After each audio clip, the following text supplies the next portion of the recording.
అందరికీ నమస్తే అండి. Welcome to Lokshita blogs. ఈ రోజు నేను మీకు గుమ్మగుమ్మలాడే బెండకాయ టమాటా కర్రీ ఏ విధంగా వండుకోవాలో చెప్తానండి. చాలా టేస్ట్ గా ఉంటుంది.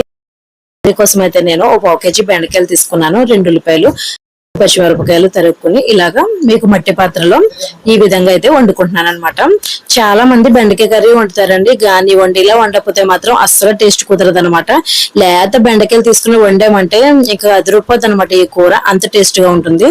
చాలా మంది అండి బెండకాయ కర్రీ వండేటప్పుడు కలిపేస్తూ ఉంటారండి గరిటెతో. అలా ఎక్కువగా కలపకూడదు. అలా కలిపేమంటే ఇది జిగురు కదా, బెండకాయ వెంటనే మొత్తం కర్రీ మొత్తం జిగురు జిగురు అయిపోయి ఇంకా దాన్ని జావ జావ చేసేస్తారు. అలా ఎప్పుడు చేయకూడదు. బెండకాయ కర్రీకి ఒక్కసారి మాత్రమే కలుపుకొని తర్వాత అంతా లైట్ గా కలుపుకోవాలి అంతే. బెండకాయ బాగా ఉడికిపోతే మాత్రం చాలా బాగుంటుంది అనమాట ఈ కర్రీ.